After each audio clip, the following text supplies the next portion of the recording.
He's taught me a lot about cooking, but You're a great cook. still learning. I'm still learning how to cook on the line. That's been super fun. Very high pressure. Yeah, that's a different I like it. kind of thing. It's like working on a ship, you know? It's like you're in the middle of a storm and you have to quit goofing off or doing whatever you were doing And you can't get mad at your wife no matter how mean she is. yeah.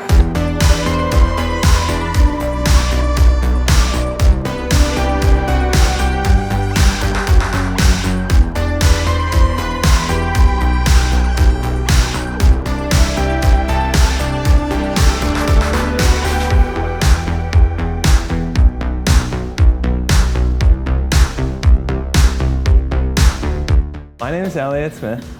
This is my wife, Bianca Bruni. We're at Perry's Tavern in the Flagship City Food Hall in downtown Erie. We're from Erie. We moved away for a while. We were in North Carolina for 6 years. We came back and the world stopped moving for almost 2 years. And then John Persinger called us and asked us to open a pizza restaurant like 3 weeks before the food hall was supposed to open. And we said, sure. It was a little bit like a Top Chef challenge. So we said yes. And it's been amazing. It's been a wild ride. But so far, we're loving it.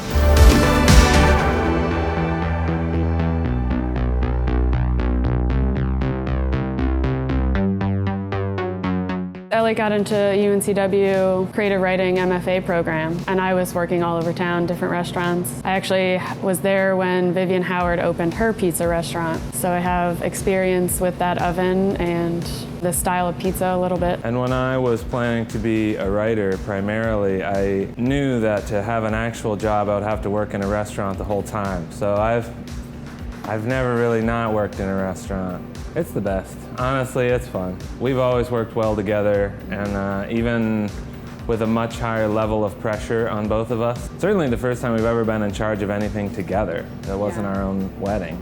So it's been fun, though. It's, I'd say very minimally tense, right? Yeah. Very minimally tense. Yeah, I mean, we communicate well. Yeah, a few blowout moments, but you know. My father, Tony Bruni, was like our second or third call because he's got all the experience, just like commercial dough everywhere. Yeah, every kind of baking, like Stag and Ellie's, the cider mill, Giant Eagle. So yeah, when we knew we needed a doughman, Tony was the guy, for sure. He's the doughman, he knows what's up.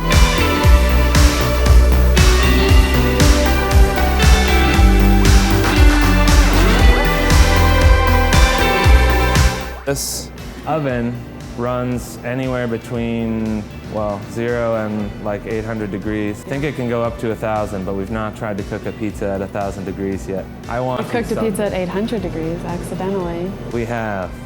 It didn't go well.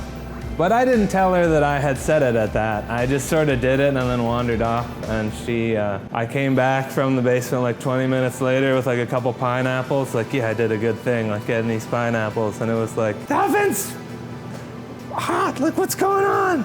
Oh yeah, I know what I did. I know about that, yeah, I did. There've been a few of those.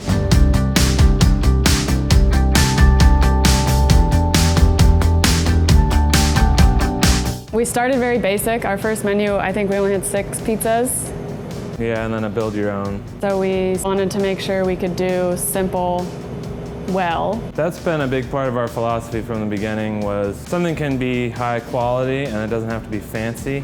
Everything's very simple and handmade. And it's important to us that all of the elements of our food taste good by themselves. You shouldn't have to get olives on a pizza because the mushrooms are going to be bland and you need to season them, like trying to balance the flavors, but we just knocked that out and made sure everything tastes good by itself. So as you add to a pizza, it's always going to be delicious.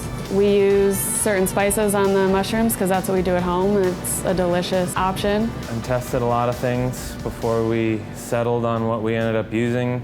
We do a New York style dough, which means it has a little bit of oil in it. We add a little oil so that once the pizza cools down, it still has a nice bite to it. Cooking in a Neapolitan oven, so it's kind of a hybrid style. We end up with something that looks more like a traditional Neapolitan pizza and maybe eats more like a traditional New York style pizza.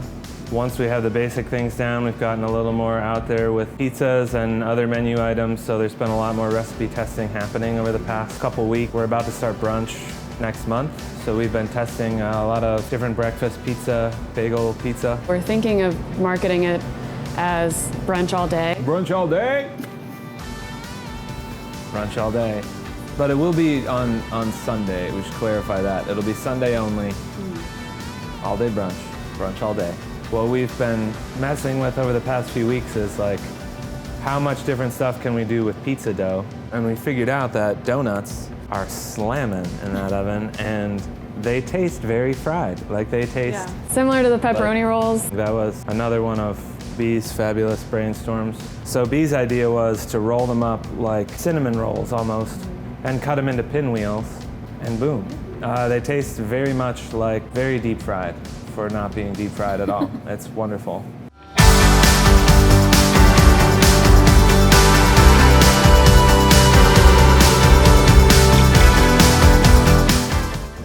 Our motto here at Perry's is pizza for everyone.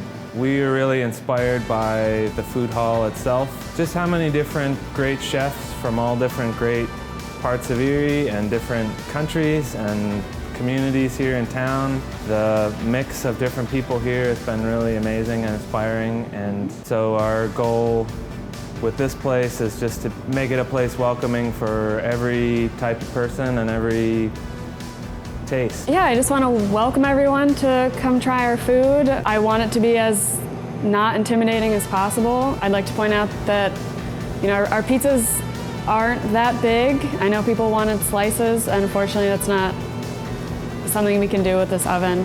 But the pizza is light, it's shareable, it keeps well. Don't be afraid to just get a whole pizza for yourself. It's really worth it. Yeah, you can totally crush a whole pizza, like no problem. Also, I would like to say, we want this place to be accessible to everyone. We want to take some of the ideas of commitment to quality and a commitment to an aesthetic vision for the food. We're not inherently fancy people. We just like the artistic aspect of fine dining, so we tried to apply that artistic aspect to just simple, delicious food like we'd make at home, like we'd eat ourselves. Being creative doesn't work if it doesn't taste good. So I guess I'd say that we're bringing the gluten back to Erie. I don't think the gluten has left Erie yet. And it's not going anywhere now. Oh boy. I'm sorry.